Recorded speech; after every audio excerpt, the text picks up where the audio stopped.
If you do not start making more movies about white guys flying fighter jets, the box office will not justify the monthly gardening bill at the Paramount lot. Welcome to the Actor's Guide to the End of the World podcast, where we talk about the highs and lows of the acting and Hollywood industry and finding joy along the ride. I'm Ikan Song, and this is Rían She Kelly. I try to think of different ways to say my name every time, and I just gonna say it. If it ain't broke, why fix it, right? Right. Follow us wherever you find your podcasts. If you didn't know, we have a Patreon. It's a great way to support. Our podcasts are going to be free everywhere. But if you want to support more, $5 a month helps us keep doing it. At Actors Guide Podcast on all social media. Now, a quick word from our sponsor. Is craft services the only time you eat a decent meal? Do you feel a little ashamed walking off set with fistfuls of brisket? Meet Crafty Bag, the stylish and environmentally conscious way to steal food from set. There are no limits with Crafty Bag. You can go from fig Newtons to filet mignon. Now comes in green screen. Crafty Bag is not waterproof. Spillage may occur. Word around town. Someone sent this over to me, and then they wanted to get my thoughts, and I kind of just had a blind eye to it. If anyone was wondering, the latest updates on the Paramount Warner Bros Discovery merger, how's it going? Not great. So in the battle of trying to get this merger done, Paramount-Skydance is 12 attorney generals, 12 states in the U.S. No less than 12. No less than 12. All 12 of them, led by Rob Bonta of California, is battling this as an antitrust lawsuit. Paramount taking over Warner Brothers. They're arguing that it's obviously massive and essentially a monopoly. So we knew that this was going to be a legal battle. One of the latest headlines, David Ellison was threatening to take Paramount out of California. Now, if there's any indication of, hey, this was not smooth, I think this is one of the bigger ones. And just imagine, I mean, that's what we're hearing. I didn't really take it that seriously because maybe I'm a eternal optimist.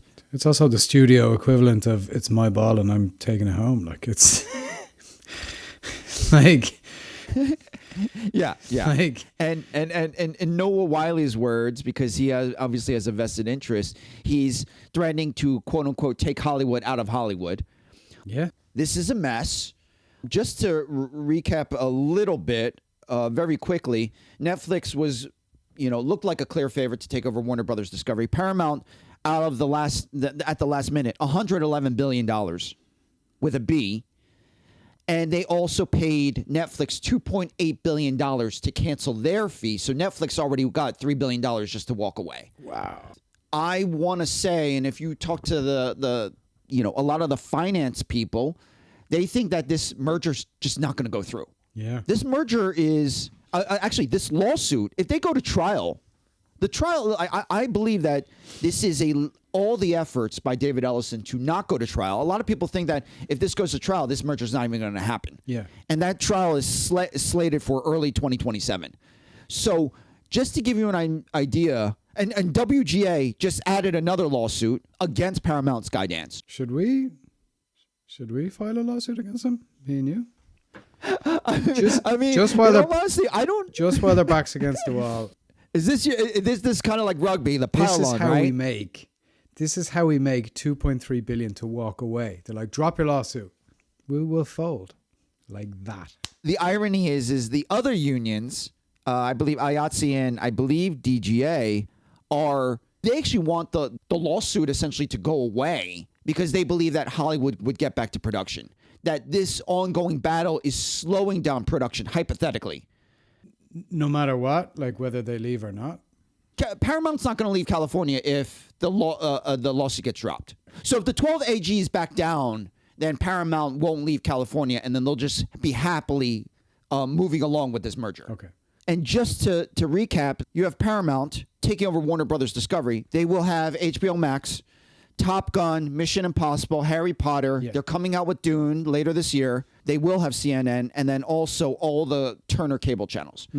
And so they're trying to work the math out. Hey, how do we try to not look like this is a monopoly?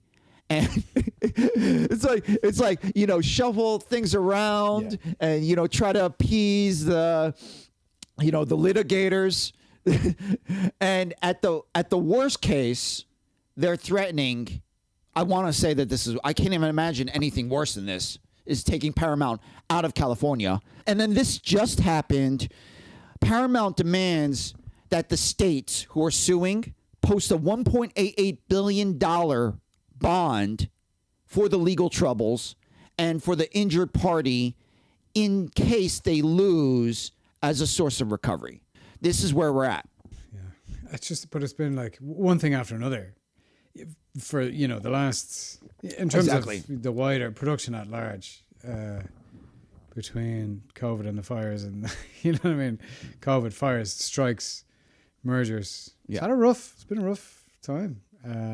For LA particularly. To tie the dots between Noah Wiley obviously is the face of The Pit, which is an HBO Max show, and they're filming season 3 right now in Los Angeles. Yeah. So for them to be in LA, an HBO Max show, what that means for him and The Pit, who knows? So you can imagine Noah Wiley's worried. If Noah Wiley's worried, why would I think there would be a lot of people who would be. Well, he's doing a lot for local production in LA. Like he put a show in LA that hires a lot of people.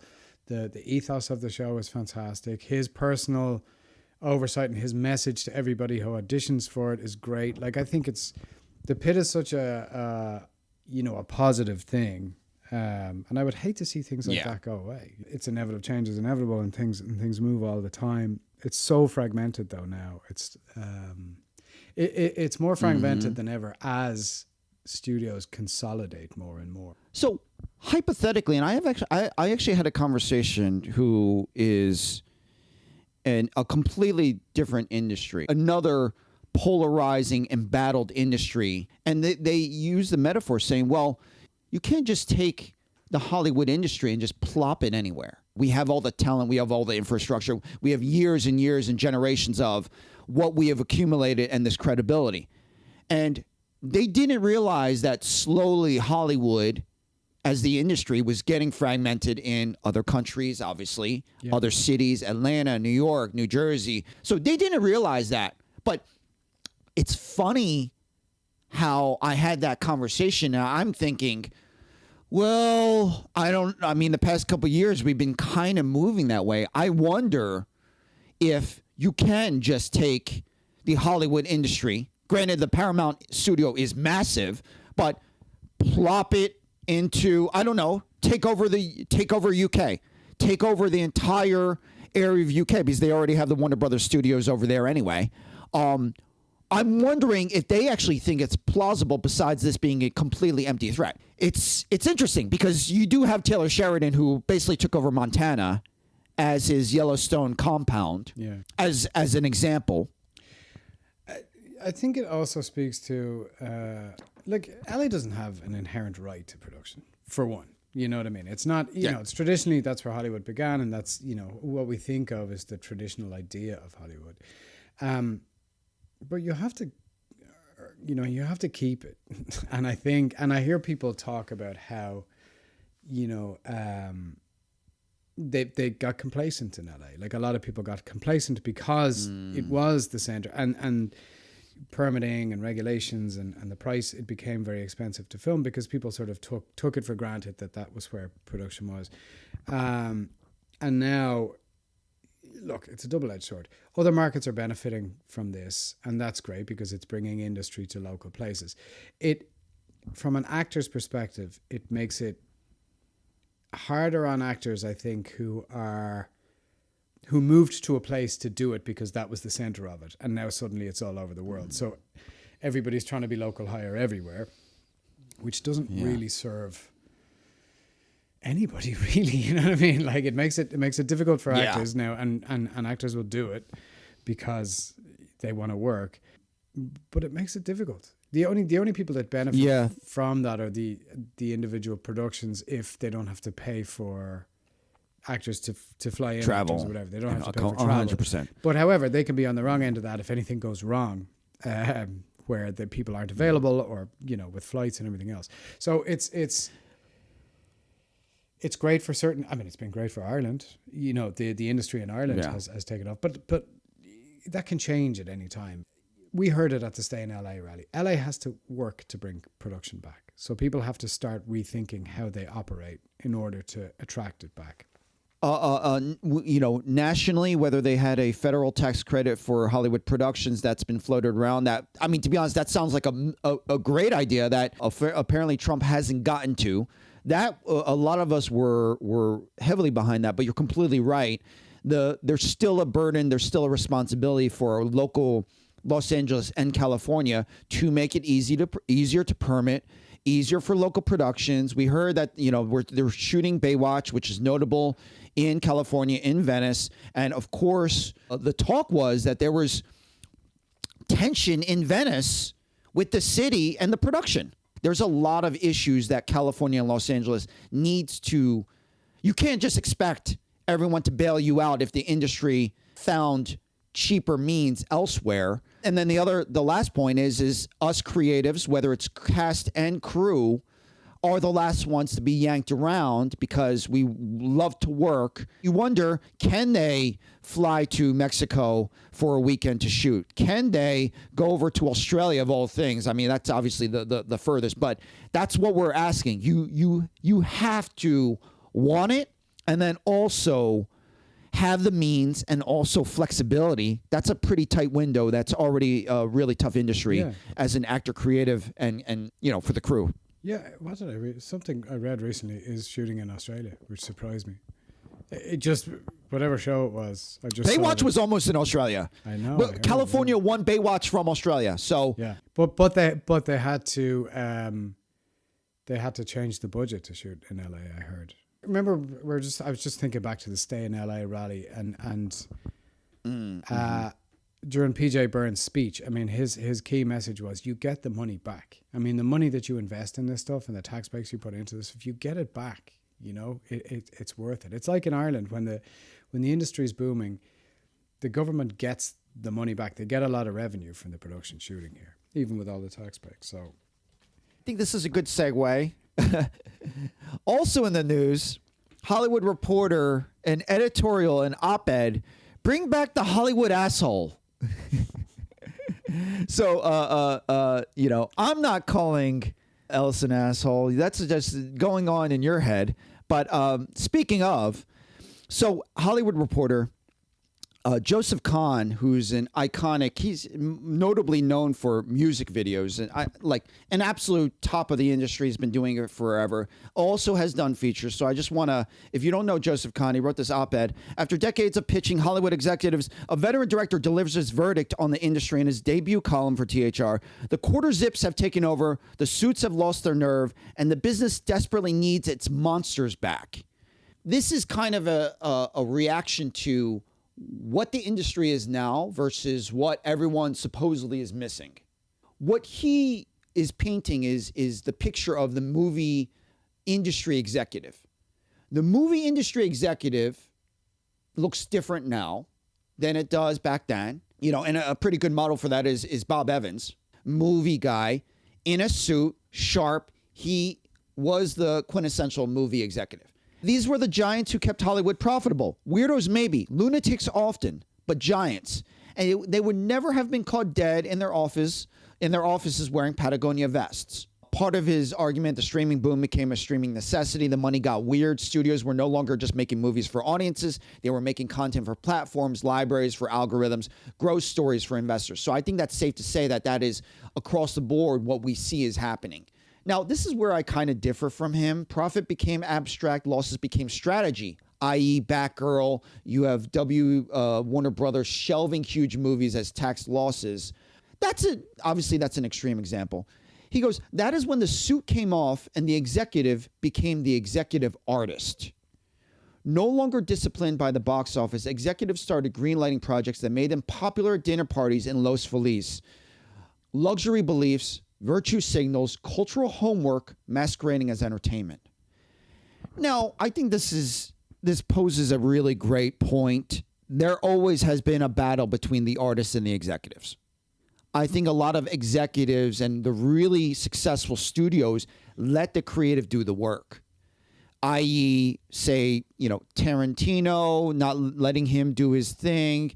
And then what he's arguing is studios are starting to, the executives are becoming a little too much of the formula. Virtue signaling, letting now that also is polarizing too, because at what point do we? Where's the line of political statements, letting political statements, political ideology, possibly whether you're letting that drive your project versus the storytelling? That's a subtle. Yeah, that's a subtext of this quote here. The only reason to replace Iron Man with a black woman is because you believe a black Iron Woman will make more money. Versus is he's saying, don't forget that you're supposed to make money in this industry. Don't suspect you're supposed to make these decisions to make money and quote unquote. And I'm editorializing it versus making a statement. He also made an argument saying, if you do not start making more movies about white guys flying fighter jets, the box office will not justify the monthly gardening bill at the Paramount lot. You will be replaced by Larry Ellison's AI or Netflix's deep learning algorithm network licensing intelligence node, aka Dan Lin. He is taking a shot at one of the creative heads at Netflix. Now, I don't know whether he had an axe to grind. He's being clever here, but the real point is Top Gun get back to making the classic movies that obviously have been successful. Now, here's the thing. Someone can easily say this is an argument saying don't make Black Panther because they always said you don't have a black superhero, which obviously is wrong. Black Panther was a massive success, and it proved them wrong saying that you can have a black superhero. Obviously, Sinners defied a lot of expectations as well. So there's a lot about this that is wrong. But the fact that Sinners even has to defy expectations is part of the problem. You know what I mean? That it has to that has to be a conversation, because it's not about entertainment. Then it's not about the story. It's about an angle on it. You know, Ryan Coogler talked about that in interviews. You know, why do I have to be the most successful black director? You know what I mean? Why is that part of the conversation? Yeah, that's a great point. That's right. You know what I mean? That is the conversation too. Needless to say, he got a lot of things off his chest. For him to mythologize the financial savvy of old school Hollywood, I have to always, bring this quote up. William Goldman's quote about Hollywood: nobody knows anything. That's always been the case before. Yeah. That's still the case now. For him to think that, hey, if you just put white guys in fighter jets and just remake Top Gun 11 times, for him to think it's so simplistic, I think that's a brash overgeneralization. 100%. This is part of the problem with the film industry, is that the more risk averse it gets, the more boring it gets. You know what I mean? Like the more. The less, but then you have a film like Obsession, which like upsets it, and then suddenly that throws it on its heels, and now everybody's looking for the next YouTube horror director. And exactly. But I think my feeling on all this stuff, like there's room for all of those things. There's room for all of those stories. I get sort of sick of people just predicting like it has to be this thing now, or it has to be all this, or it has to be all this. Like there's room for an Odyssey and Obsession and Sinners and all of these other things. It's the upside of all of these movies and the sort of hype around them is that it gets people talking about movies, and it gets people back into the theaters, and it gets people to start thinking about this stuff in a different way. When you start talking about the golden era of Hollywood, yeah, sure, but lots of things have a golden era that was filled with problems. You know what I mean? It'll always be a golden era in some people's minds, but when you start to pick it apart, there's a lot of issues there, and a lot of the success is sort of circumstantial as well. It's the time that it came in, it's the lack of competition, it's the technology. There's all of these other factors to say that like Hollywood suffers now because there's no assholes. There's no Bob Evans. I mean, I'm sure there's plenty. Yeah, exactly. If you look hard enough, there are some assholes still in Hollywood. Trust me. I don't think the reason that things are not getting made is because there isn't assholes around anymore. I think it's just the way that technology has gone, the way people consume media has gone. I don't think that's like down to a lack of executives shouting at people. Stories of Scott Rudin. The dangers of that era are massive abuses of power. You know what I mean? And people being treated very poorly. And I'm not saying that's like we're immune from that now, but I think the less of that there is, the better. Yeah. This is how people are blacklisted, you know, or were blacklisted in the past. I mean, you could get on the wrong side of somebody and not work. You know, like the cliche of you'll never work in this town again. But even the David Ellison thing, like people have various different opinions on David Ellison. He did start as an actor. You know what I mean? That's one thing you can say about him that isn't true of everybody, of every executive out there. So that's a good point. And then also a director by also a director by trade. So there is some understanding of you know, of the business, of that side of the business there too. Yeah, that's a great point, and that's a great segue, because to try to speak about it with nuance. Let's taking a few points. I think he's pining for actual filmmakers, actual storytellers, because Bob Evans, for you know, whether it's suit or not, he really went to bat to make films, iconic films, Rosemary Baby, Love Story, The Godfather, and Chinatown over 8 years. He was passionate about filmmakers, passionate about making films, and I want to say was not scared to take risks. And also a couple episodes, we talked about the casting director panel. They feel the same way. They're trying to cast these projects, and these old school casting directors were talking about, hey, we know that the producers want these hot, buzzy names that will click and that people will click on and drive algorithms, but we do know great actors. Can you let us find great actors, and you still need to make a great movie as opposed to just getting clicks? So there is a lot of crossover here. I have heard many old school, long-standing writers saying, and their opinion about executives were, if you wanted to be a creative, why did you become an executive? Yeah. You know, that was their response to executives trying to give too many notes or trying to get into all these things. And it brings up a tricky, obviously there's a lot of creative executives, but, you know, a lot of really great producers let the creative do their work and just guide and supposedly, and Netflix is one of them. Netflix supposedly does a really great job of letting the creators create. Yeah. So they got some great shows. This is a knee-jerk response to cherry-picking certain things of what they experienced. There is some truth to, hey, what is a better way to do this Hollywood industry that we all know and love? How do we get to that? On top of how polarized we are politically right now, people are, including the creators and including the executives, are having a hard time removing the entertainment from the political world. You take a clicky op-ed, it's hard to talk about with nuance. Now, I want to bring this up because I think Seth Rogen did it great. Seth Rogen actually just did an interview with New York Times. At this stage of the game, obviously, we don't need to go down who Seth Rogen is. If someone has a problem with Seth Rogen, I can understand if someone doesn't like Seth Rogen and it's a personal thing. If someone has an argument against Seth Rogen's career or him creatively, I don't know.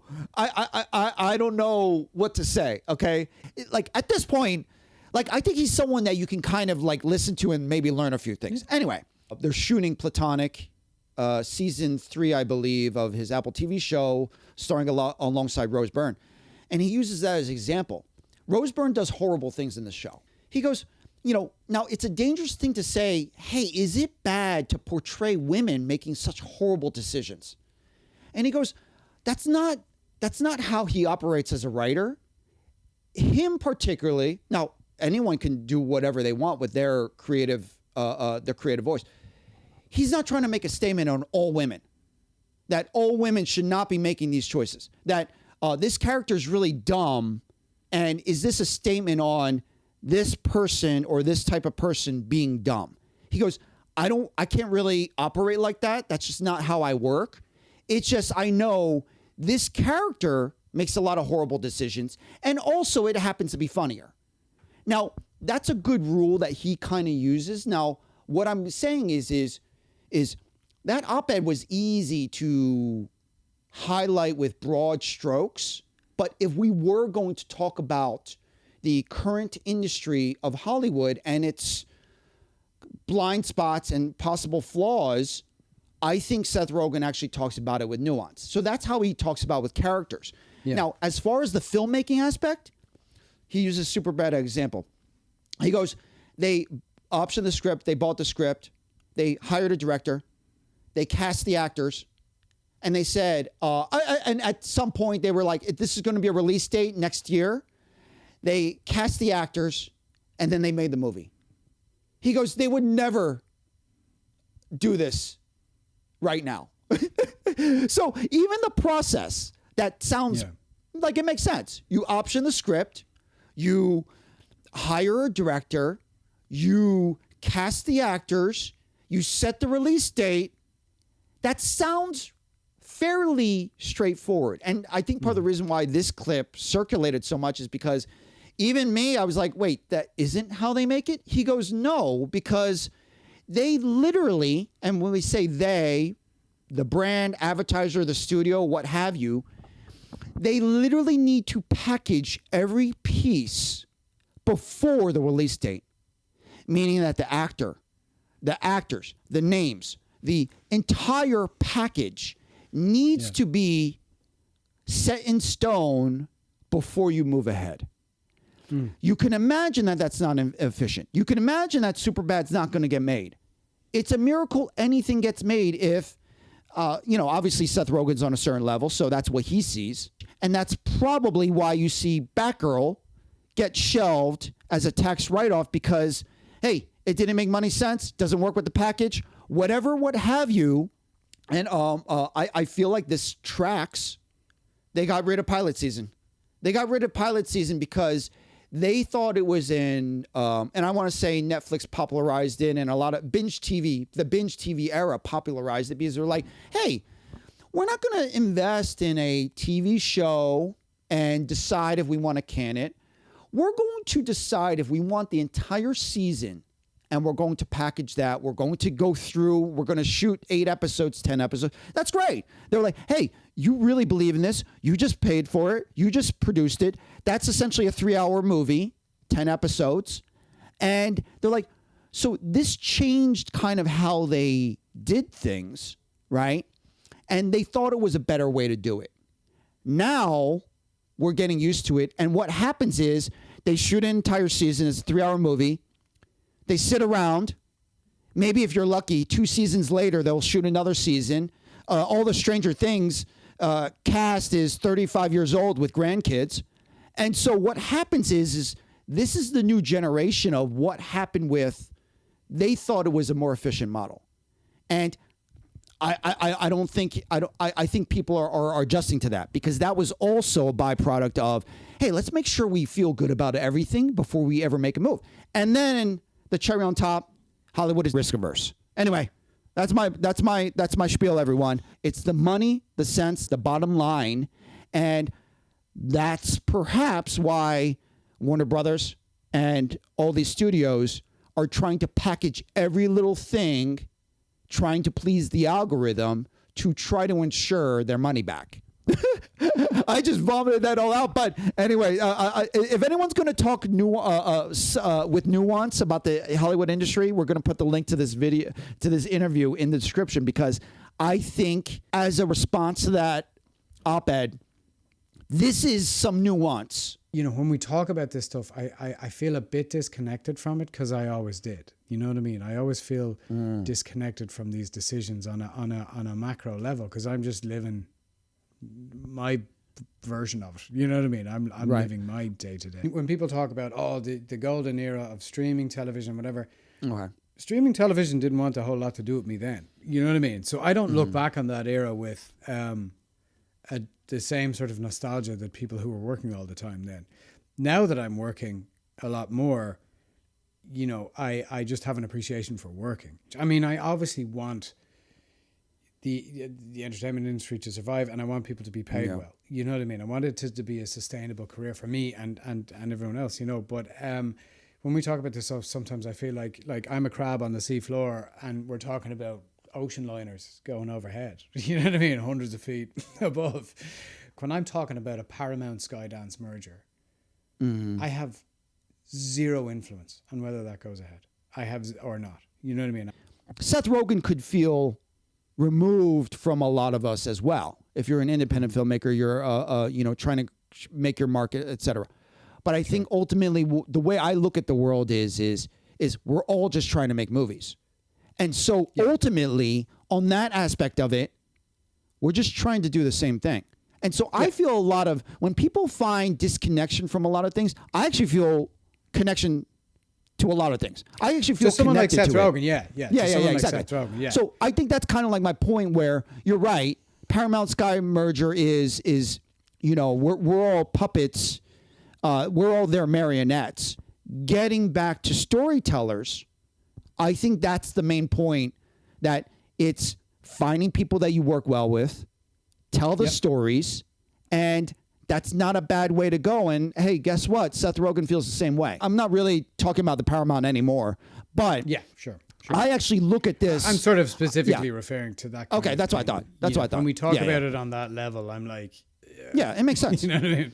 But in a happy world, an actor would love to be executive producer and be a little more in charge of their show or project, because you get to surround yourself with the people you want to work with and so on and so forth. So there are perks. There are perks to running the show and everything. Anyway, so I think that's a good place to pin it right there. Okay, so hidden gems. I had a very interesting welcome home. So I got back to my family's place in South Jersey. We usually have bunnies in our backyard. We always have bunnies in our neighborhood, and my mom has a garden in the back.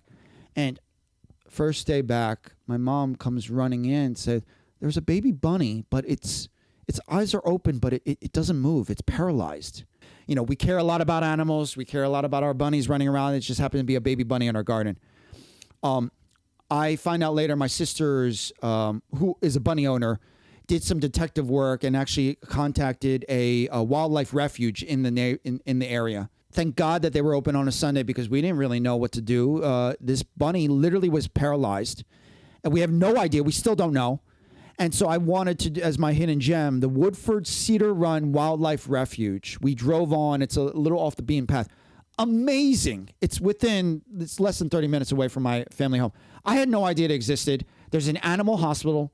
The animal hospital on the weekends, primarily run by volunteers. The in-house vet is also a volunteer, essentially. They do camps. They do tours for kids. It was an amazing thing. I was like, I can't even believe this is over here. And you have people taking in these animals on a Sunday afternoon. So that's the story. So the Woodford Cedar Run Wildlife Refuge, as well as the animal hospital. We'll put the link in the description.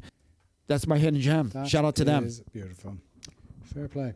Yeah. My hidden gem, this is something I sort of stumbled across by accident. So I'm a terrible sleeper, like shockingly bad. I find it hard to get to sleep, and then I usually wake up an hour later for a little bit, and then I wake up at 2 or 3 or 4 in the morning, and I'm usually up for a few hours, or I just get up. That's so brutal.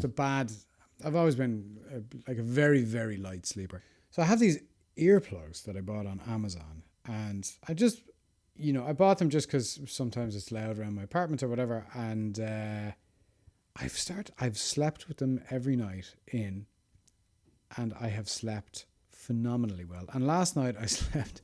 We're in a flight path here for a certain runway, and when the planes come in on that runway, which they don't always, they are right over the house, and they are like, wow, it sounds like they're about to land on the house because we're so close to Dublin Airport. And so I slept with them in again last night, and I slept all the way through. I don't know that I didn't know that noise was waking me up, but and they're so comfortable, and they're just, are they just easy general to wear. earplugs, or are they the fancy loop things? So they're not super fancy. They're just they look like almost like earbuds, you know what I mean? But they have like a little tab on them, so they don't, it's not just the earbuds. They have this little circular tab on them, so you can just pull them in and out very easily.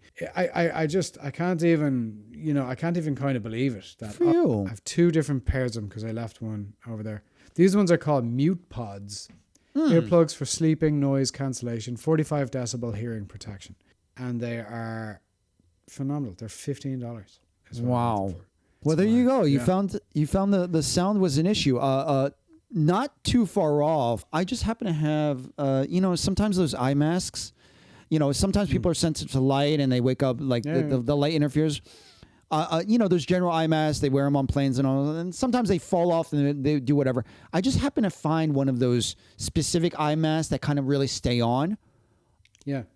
It changed, like it stays on. They're kind of like suction cupped on there. Yeah. It was almost like you night and day. So there you go. Either it's light or we'll put them both in the episode description. Yeah. So if you're a terrible sleeper, there's 2 solutions for you. Exactly. There you go.